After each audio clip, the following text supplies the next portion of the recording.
राजस्थान विधानसभा का सत्र आज से शुरू हुआ था, जो कि कल सुबह 11 बजे तक के लिए स्थगित कर दिया गया है, क्योंकि जो सदन की कार्रवाई काफी हंगामेदार रही।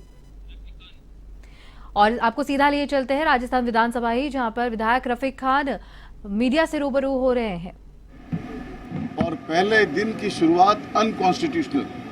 कल मैं पार्लियामेंट गया था और पास बना के दर्शक दीर्घा में बैठा था, और वहां भी जो नज़ारा देखा वो अनकॉन्स्टिट्यूशनल था, और यहाँ भी अनकॉन्स्टिट्यूशनल।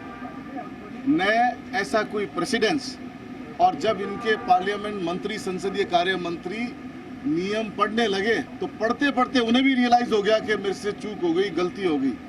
उसमें लाइन में लिखा है कि साल के प्रथम दिन राज्यपाल का अभिभाषण होगा। अब ये प्रथम दिन साल का किसको मानते हैं? अगर पहला जो सत्र था वो पिछले साल था, वो अप्रैल टू मार्च गिनते हो तो भी पिछले साल था, और जनवरी से दिसंबर गिनते हो तो भी पिछले साल था।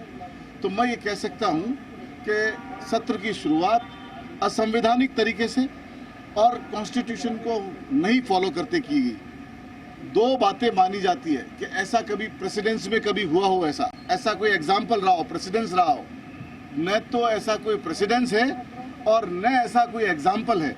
और कॉन्स्टिट्यूशन की नियमावली को जब आप पढ़ते हो, विधानसभा की रूल को आप जब पढ़ते हो, तो उसमें भी क्लियर मेंशन है कि प्रथम दिन, साल के प्रथम दिन राज्यपाल के अभिभाषण से शुरुआत होगी। इनके आधे से ज़्यादा विधायक, सत्ता पक्ष के विधायक, वो भी रियलाइज कर रहे हैं कि चूक तो हो गई, गलती तो हो गई।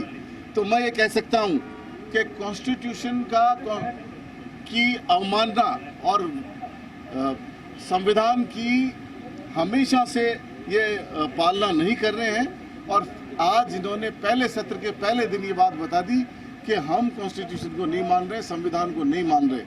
और इनके मंत्री ये बयान दे देते हैं कि आदिवासियों को अपना डीएनए टेस्ट कराना चाहिए।